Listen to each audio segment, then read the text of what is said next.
Bienvenue dans le podcast de ceux qui veulent créer un couple heureux et épanoui.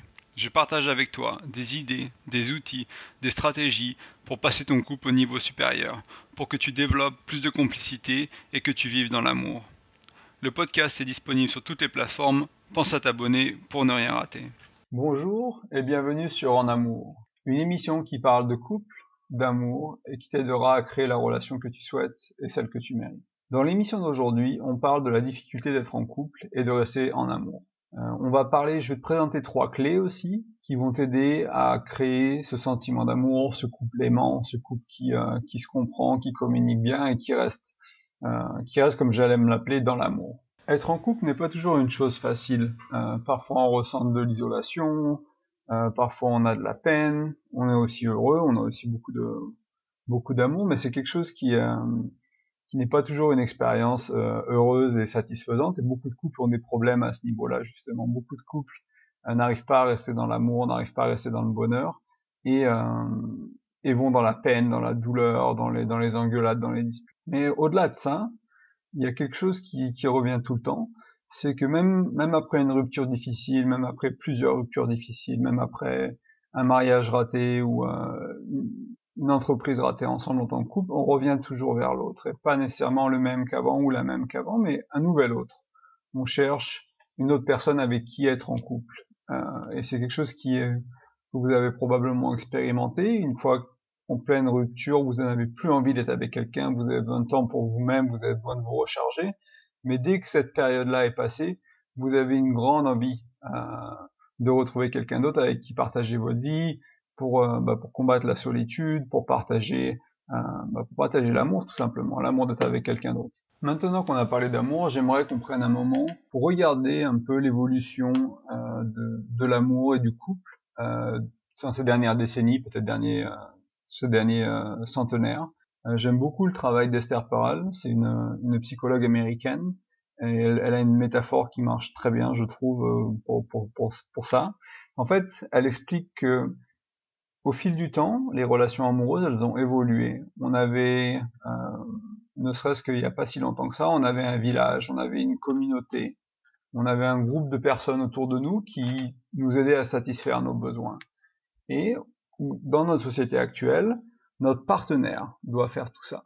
Donc notre partenaire doit prendre soin de nous en termes d'émotions, mais aussi pour nos besoins physiques. Donc si on a besoin de parler à quelqu'un, il faut que notre partenaire soit là.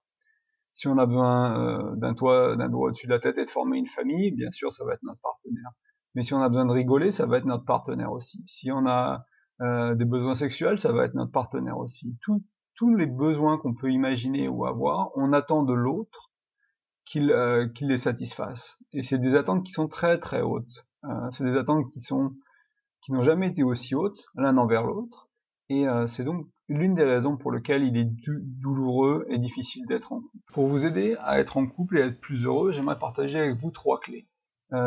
Ces 3 clés, elles sont assez simples, et j'ai des articles sur le blog qui vont en détail, donc chacune des clés qui vont vous expliquer en vous donnant des exemples exactement quoi faire, comment les gérer, comment les implémenter dans votre couple. Mais je vais aller dans ce podcast, je vais vous les expliquer brièvement pour vous donner une première initiation. Et je vous inviterai sur mon site où vous pouvez retrouver, ou dans les commentaires du podcast, vous allez retrouver les liens pour les articles pour aller un peu plus en profondeur. La première clé que j'aimerais qu'on voit ensemble, elle s'appelle les règles. On a tous des règles en relation pour nous-mêmes, avec les autres. Je vais vous donner quelques exemples de règles. Je t'aime, mais uniquement si tu ne m'énerves pas. C'est peut-être quelque chose que vous avez eu chez vos parents ou dans votre couple. Embrasser quelqu'un d'autre, c'est tromper. C'est aussi une règle. Pour certains couples, tromper, ce sera quelque chose d'autre. Ne pas répondre à un texto dans l'heure, c'est m'ignorer. C'est aussi une règle. C'est votre règle à vous, ou la règle de votre couple. Mais c'est quelque chose qui peut être discuté, qui peut être négocié, qui peut être changé, et qui doit être négocié et discuté. C'est très important, et c'est vraiment le point des règles, c'est qu'elles doivent être définies à l'avance dans le couple, parce que sinon ce sont juste des attentes non dites ou non communiquées, et on va s'énerver, il va y avoir beaucoup de disputes par rapport aux règles. En général, quand il y a des disputes dans votre couple, c'est qu'il y a une règle qui a été violée, une règle qui n'a pas été respectée. Mais cette règle, vous n'avez probablement jamais pris le temps de la discuter avec votre partenaire. Donc c'est une règle, comme j'aime l'appeler, c'est une règle ou des attentes non dites. Et ça cause énormément de soucis pour votre relation. La deuxième clé que j'aimerais partager avec toi, c'est la clé des valeurs. Comme les règles, c'est quelque chose à définir ensemble et à prendre le temps de discuter quelles sont les valeurs de votre couple. Alors tu as des valeurs individuelles, bien sûr, mais quelles sont les valeurs de ton couple? Et si tu ne sais pas ça, c'est quelque chose qu'il va falloir probablement définir. C'est quelque chose que je recommande de définir sur le long terme pour vraiment que ton couple avance. Et quand il y a un problème, quand il y a des disputes, quand les moments sont difficiles, vous pouvez toujours avec ton partenaire revenir sur les valeurs. Un exemple de valeur, ça peut être qu'on communique ouvertement et qu'on dit la vérité, mais d'une manière gentille, d'une manière douce. Ça peut être une règle, une valeur. Une autre valeur, ça peut être qu'on met le partenaire avant nous-mêmes. Ce qui est important avec les valeurs, en fait, c'est que ça va te permettre de faire passer ton couple au niveau supérieur. Si vous arrivez à vous mettre d'accord sur des valeurs communes au couple, vous allez pouvoir toujours revenir à vos valeurs quand vous avez besoin de faire grandir votre couple. Et ça va être un peu votre phare qui va guider le navire de votre couple. Vous allez avoir une direction vers laquelle aller et vers lequel vous recentrez si nécessaire. Et c'est vraiment important d'avoir cette fondation commune, parce que sinon c'est comme les règles, les valeurs sont non dites et les valeurs sont personnelles, et quand il y a un clash de valeurs, en général on remet en cause la relation, tout simplement. Si la personne ne respecte pas vos valeurs, vous pensez éventuellement que ce n'est pas la bonne personne. Donc c'est très important de définir vos valeurs à deux. Et enfin, la troisième clé, c'est la vision. Comme pour les deux autres clés, ce sera important de le définir à deux si possible. Et la vision est quelque chose d'assez simple. C'est vos objectifs de couple. C'est qu'est-ce que vous créez grâce à cette relation, qu'est-ce que vous allez créer. Beaucoup d'entre nous, on va créer une famille, on va avoir des enfants, mais combien d'enfants? Et comment on éduque les enfants? Et est-ce qu'ils vont dans l'école privée ou dans l'école publique? Quel type d'environnement on veut les faire? On peut être en ville ou on veut être à la campagne. Donc, sur quelque chose d'aussi simple que les enfants, il y a beaucoup de choses à définir ensemble. Et ça, c'est la vision de votre couple. Pareil, est-ce que vous voulez créer une association ensemble? Est-ce que vous voulez créer une entreprise? Est-ce que vous voulez créer un couple dans lequel on s'amuse? Il y a du fun, il y a du sexe, les choses sont douces.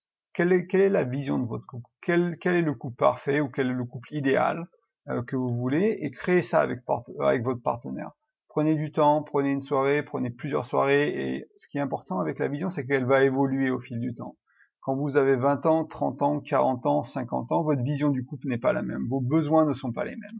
Et du coup, il faut toujours raffiner cette vision. Et peut-être qu'au lieu d'avoir 2 enfants, vous en voulez 3. Et peut-être qu'au lieu de vivre à tel endroit, vous voulez être plus proche de la famille. Et donc ces choses-là vont évoluer, mais probablement la vision principale va rester la même, les objectifs principaux vont rester les mêmes, c'est juste la manière de les faire où ils vont avoir une petite variable à l'intérieur de ces mêmes objectifs et de cette même vision.